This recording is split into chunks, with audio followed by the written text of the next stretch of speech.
사과 나라에 임하옵시며. 여는 이야기. 칠흑같이 어두운 밤에는 등불이 있어야 합니다.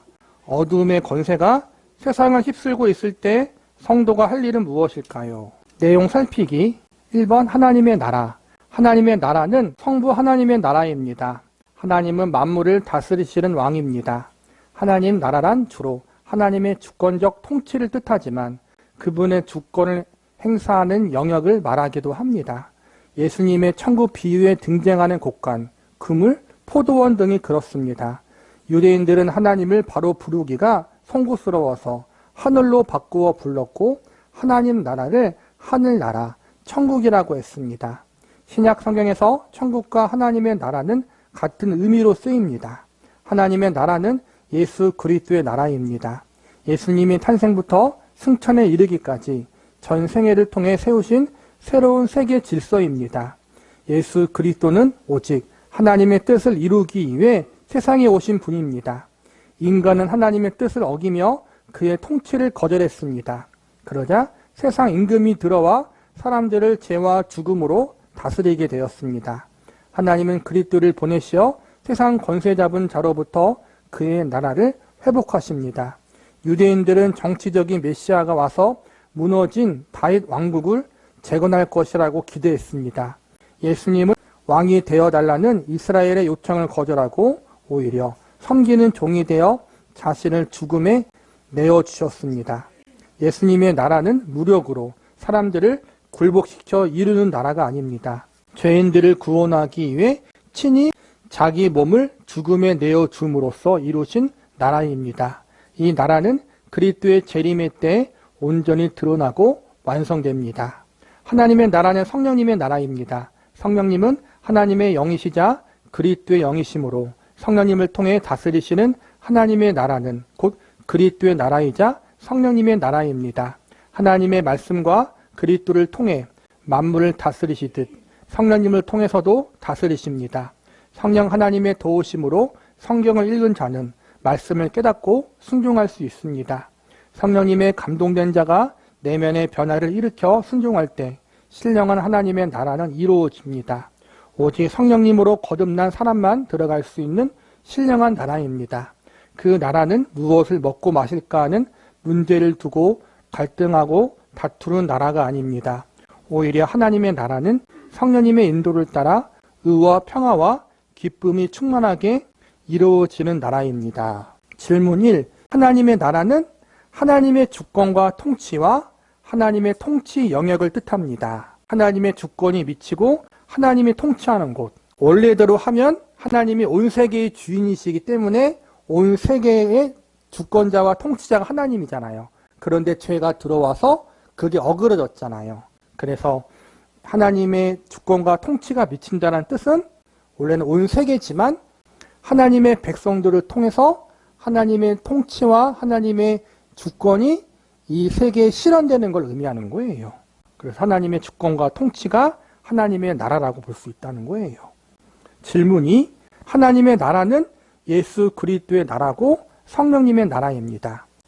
성부 하나님, 성자 예수님, 성령 하나님, 삼위일체 하나님이 하나님의 나라를 다스리신다는 거예요. 하나님의 나라는 하나님의 백성들을 통해서 이루어지는 하나님의 통치, 또 복음이 증거됨을 통하여 죄인들이 회개하고 하나님의 백성이 되어지는 것, 그 모든 것들이 하나님의 나라에 속하는 것이고 궁극적으로 예수님이 이 땅에 다시 재림하셔서 완성하실 나라, 그것이 하나님의 나라예요.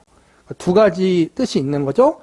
이 땅에서 저와 여러분을 통해 이루어질 하나님의 통치, 복음의 증거, 선교, 그것이 하나님의 나라고 먼 훗날 하나님이 예수님을 통해 완성하실 천국, 그것이 하나님의 나라다. 우리가 이 하나님의 나라가 임하기를 위해서 기도해야 된다는 거예요.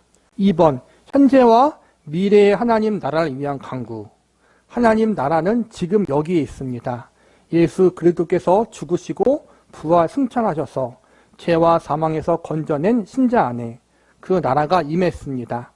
예수님은 때가 찼고 하나님의 나라가 가까이 왔으니 회개하고 복음을 믿으라고 하셨습니다. 예수님이 이 땅에 오심으로 구약에서 메시아를 통해 세상을 구원하시겠다는 하나님의 약속이 성취되었습니다. 하나님의 구원의 역사가 예수 그리스도 안에서 이미 시작된 것입니다. 예수 그리스도는 우리와 함께 하시는 하나님입니다. 사단의 다스림에 매여 있던 우리가 그리스도의 다스림 안에 있게 되었습니다. 현재 하나님의 나라는 예수 그리스도의 오심으로 성취되어 우리 가운데 이루어졌습니다. 이 나라는 눈에 볼 수 있는 것이 아닙니다. 그리스도 안에 있습니다. 하나님의 나라는 두 가지 개념이 있어요. 이미 이 땅에 임한 하나님의 나라가 있고 아직 이루어지지 않은 하나님 나라가 있어요. 이미 이루어진 하나님의 나라는 저와 여러분, 예수님의 복음을 통해서 성령님의 역사를 통해서 죄와 사단의 노예였던 사람들이 해방되어 하나님의 백성과 자녀로 새롭게 거듭나는 것. 신분도 바뀌고 세력이 바뀌는 거잖아요. 죄의 세력이었다가 하나님의 세력으로 우리가 바뀌었잖아요. 그러므로 사단과 죄의 세력이 적어지고 하나님의 나라와 하나님의 세력이 넓어지는 거예요. 그래서 믿는 성도들이 하나님의 통치와 다스림 속에 있는 것. 그리고 그게 확장하는 게 이 땅에 세워진 하나님의 나라예요. 그런데 이 땅에 세워진 하나님의 나라는 완성된 것이 아니에요. 그렇죠? 죄가 아직도 존재하고 있고 사단의 세력들이 존재하고 있고 또 우리 역시 연약하기 때문에 넘어지고 실패해요. 그러니까 우리가 열심히 복음을 증거하고 선교하고 하나님의 뜻대로 살려고 노력해도 하나님의 나라는 완성되지 않는다라는 거예요. 우리로 말미암아 하나님 나라가 확장할 수는 있지만 완성될 수는 없다. 완성은 누가 이루는 거냐 하면은 하나님이 예수님을 다시 이 땅에 보내실 때 그 예수님으로 말미암아 완성된다라는 거예요. 그게 아직 이루어지지 않은 하나님의 나라예요. 우리는 이미 이루어진 하나님의 나라의 확장을 위해서 기도하고 아직 이루어지지 않았지만 예수님이 오셔서 이루실 완성하실 하나님의 나라를 위해서도 기도해야 된다는 거예요. 또한 하나님의 나라는 가까이 오고 있습니다. 하나님의 나라가 아직 완전하게 임하지 않았습니다. 예수 그리스도께서 하늘과 땅의 모든 권세를 가지고 영광 가운데 재림하실 때 그의 나라는 완전히 드러납니다. 그때 사단과 악의 세력은 최종 심판을 받게 되고 하나님의 나라와 영광은 절정에 이를 것입니다. 이렇게 하나님의 나라는 그리스도의 재림과 함께 완성됩니다. 그러므로 우리는 나라가 임하옵시며라고 기도하며 그리스도의 재림의 날을 기대하며 살아야 합니다. 우리가 종말을 생각할 때 천년왕국을 너무 지나치게 의미를 부여하면은 헷갈려요. 성경적으로 천년왕국을 여러 가지로 해석하는 방향이 있는데 어려우니까 쉽게 생각하시면 돼요. 예수님이 재림하시면 끝나는 거예요, 여러분. 예수님이 재림하신 다음 천년왕국이 생기고 다시 사단이 이제는 지옥에서 풀려나서 그런 식으로 해석하면 어려워요. 잘못 생각할 수 있으니까 그냥 천년왕국을 생각하지 마시고 예수님이 재림하시면 끝난다. 예수님이 재림하시면 모든 사단과 악의 세력들을 심판하신다. 그리고 이미 죽어서 하늘의 천국에 있는 자들은 예수님이 오실 때 같이 오는 거예요. 그리고 이 땅에 살아있는 사람들은 살아서 예수님을 맞이하는 것이에요. 그러니까 예수님의 재림이 곧 종말이고 끝이다. 그러면은 믿는 자들은 예수님과 함께 영생 복락을 누리는 거고 그때 그렇게 생각하면은 우리가 요한계시록에 헷갈리지 않고 또 종말론이 헷갈리지 않아요. 그렇게 일단 우리가 알고 있다는 거예요. 믿는 사람이 죽으면 어때요?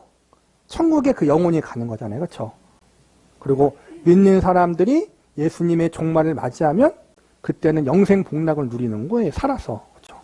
그렇기 때문에 죽음과 종말이라는 것이 믿는 자에겐 두려움이 아니니까 우리가 너무 두려움에 빠질 필요가 없어요. 이단들의 특징이 종말이 항상 두려움에 빠지게 만드는 거잖아요. 아니라는 거예요. 하나님의 나라가 임하시라는 기도의 내용은 무슨 의미일까요? 첫째, 구원과 관련해서 하나님이 말씀과 성령으로 우리를 다스리셔서 우리가 점점 더 하나님께 순종하게 해주시라는 뜻입니다.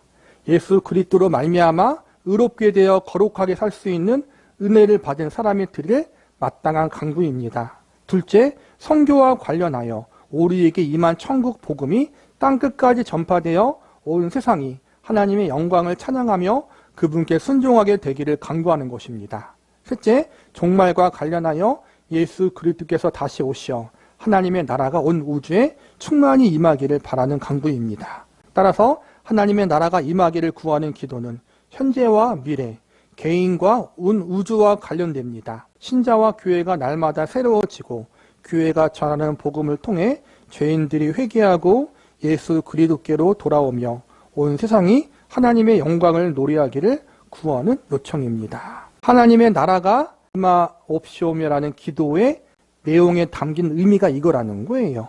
성도 개인의 구원받은 교회들이 하나님의 뜻대로 말씀에 순종하며 살아갈 수 있게 해달라고. 그러므로 성도와 교회를 통해 하나님의 통치와 다스리심이 이 땅에 확장되어질 수 있도록, 이게 첫 번째 의미고, 두 번째 성교와 관련돼서 복음이 증거되어져서 죄악의 세력에 사는 사람들이 하나님의 세력으로 돌아올 수 있게 하기 위한 기도이고, 세 번째가 가장 중요한 예수님의 재림을 위해 기도하는 거라는 거예요. 이 세 가지가 하나님의 나라가 임하옵시며라는 기도 속에 담긴 의미라는 거예요. 질문 3. 예수 그리스도께서 하늘과 땅의 모든 권세를 가지고 영광 가운데 재림하실 때 그의 나라는 완전히 드러납니다. 그때 사단과 악의 세력은 최종 심판을 받게 되고 하나님 나라의 영광은 절정에 이를 것입니다. 이제 마지막 예수님의 재림과 종말에 대한 내용이에요. 예수님이 이 땅에 다시 오실 때, 재림하실 때, 그때 비로소 사단과 악의 세력들이 최종 심판을 받고 완전한 하나님의 나라가 임한다는 거죠. 질문 4.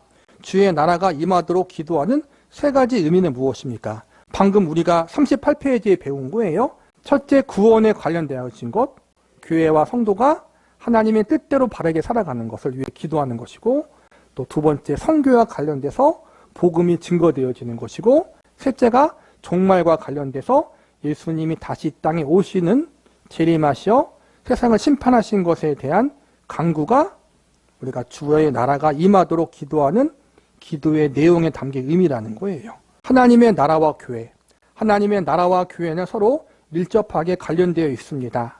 하나님은 자신의 나라를 주로 교회를 통해 이루어 가십니다. 하나님 나라가 임하도록 드리는 기도는 교회가 보존되고 흥황하며 하나님을 대적하는 모든 악의 세력이 괴멸되기를 구하는 기도입니다. 사도의 가르침과 교제와 나눔과 증거가 힘있게 이루어지는 교회가 되기를 바라며 기도하는 것입니다. 오순절 직후 성령님으로 충만한 교회는 말씀과 교제와 기도와 섬기는 일에 힘을 쏟았습니다. 구원받은 사람들이 교회에 더해졌습니다. 하나님을 높이고 그의 말씀에 따라 형제를 위해 소유를 아낌없이 내어주는 초대교회의 모습은 모든 교회가 기도하며 추구할 하나님 나라의 모델입니다. 하나님의 교회는 항상 사단의 위협과 공격을 받습니다. 교회는 끊임없이 마귀의 세력과 싸우며 자신을 지키고 자라가야 합니다. 사나운 이리가 교회에 들어와 양떼를 공격하고 주의 제자들을 끌어가기 위해 진리를 왜곡하는 사람들이 일어날 것입니다. 그러나 마귀의 권세는 그리스도의 반석 위에 세워진 교회를 결코 이기지 못합니다. 마귀를 멸하신 예수 그리스도께서 교회의 머리와 왕이 되시기 때문입니다. 예수님은 천국 열쇠인 복음을 교회에 맡겨 하늘과 땅을 메고 풀게 하셨습니다. 천국 복음을 믿고 순종하는 자에게 천국이 열릴 것이고 그렇지 않은 자에게 닫힐 것입니다. 이상적인 하나님의 세우신 교회의 모습이라는 거예요. 하나님의 나라가 증거되어지기 위해서 기도하고 노력하고 성도가 서로 섬기고 교제하고 사단의 세력으로부터 싸워 승리하고, 이게 이상적인 하나님의 교회인데 현실은 우리가 생각하는 것만큼 완벽하지 못한 부분들이 있다는 거예요. 그 부분이 어떠한 부분이냐 볼게요. 그러나 현실에서는 음부의 권세가 이기지 못하리라고 한 교회가 연약한 모습을 드러냅니다. 교회가 주님의 반석 위에 세워졌지만 그들이 고백하는 신앙에 맞게 제대로 살지 못합니다. 교회가 하나님 나라의 임재를 드러내고 있지만 아직 완성된 나라에는 미치지 못합니다.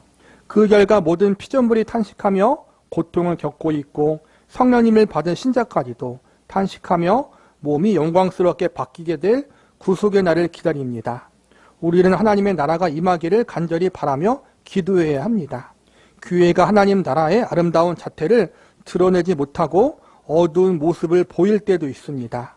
우리가 하나님의 뜻에 순종하기 위해 그분의 말씀과 성령으로 다스려 주기를 끊임없이 기도해야 할 이유가 여기 있습니다.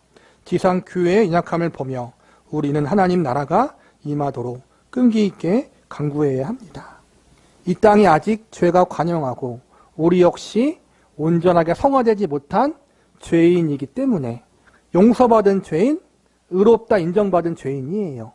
하나님 앞에 의인이라 인정받았지만 아직 우리가 죄 안에 있다라는 거, 죄가 있다라는 거예요. 연약하다라는 거예요. 그래서 쓰러지고 넘어지고 실패하고 우리가 미혹당하기도 하고 서로 갈등하고 싸우기도 하고 그러기 때문에 우리가 계속해서 하나님 앞에 기도해야 된다는 거예요. 저희가 약하고 부족하고 아직까지 주님 앞에 온전치 못합니다. 그렇기 때문에 우리와 우리 교회가 하나님 앞에 바르게 설 수 있게 하나님께서 도와주십시오. 이게 하나님의 나라가 이 땅에 임하기를 기도하는 내용 속에 담긴 우리의 고백이라는 거예요.